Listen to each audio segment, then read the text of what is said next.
deep cut, typically intestines have fallen out, things of that nature.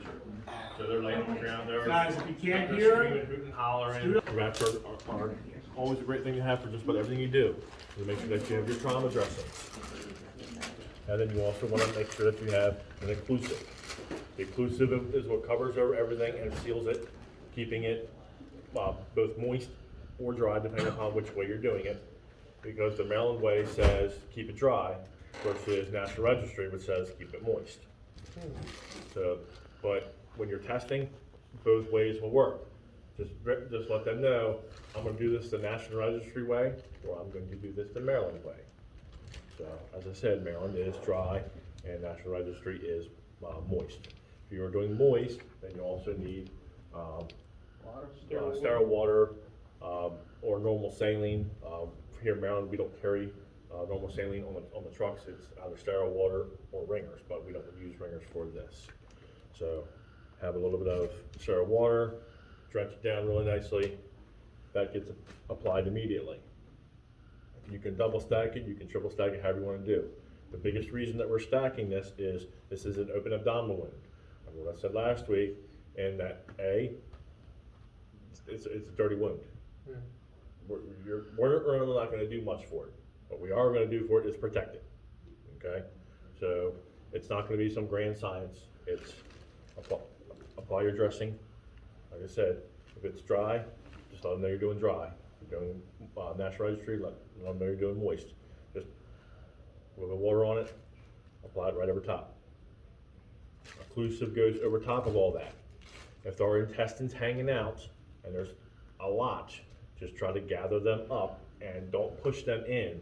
Just make sure that your trauma pads are covering them. Apply as many occlusives as you need. So you can lay them this way, you can lay them that way, whichever you need to do. Now, occlusives, there could be a fancy piece of plastic or they can be saran wrap. They typically ask for a sterile occlusive. Well, all of your trauma dressings come in a package, okay, whether it be 8x10s, 5x9s, or the wonderful big ones here. So the wonderful big ones here, they have a clear plastic. As you open it up, the whole inside of this package is sterile. So as soon as you open it up, this is a full sterile occlusive dressing. So that is sterile on the inside. That lays across, there's your sterile occlusive. That is where it came from.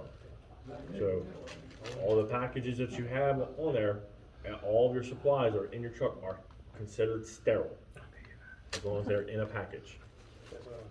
So as I said, the bigger they are, you can lay them across the top here.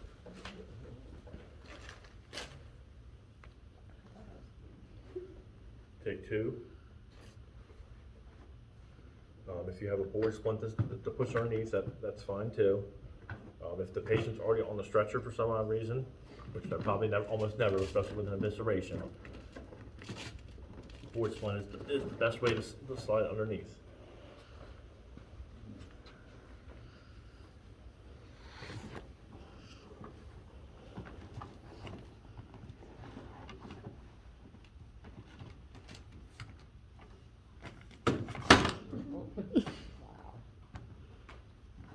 One of your times. So where do you think we tied it?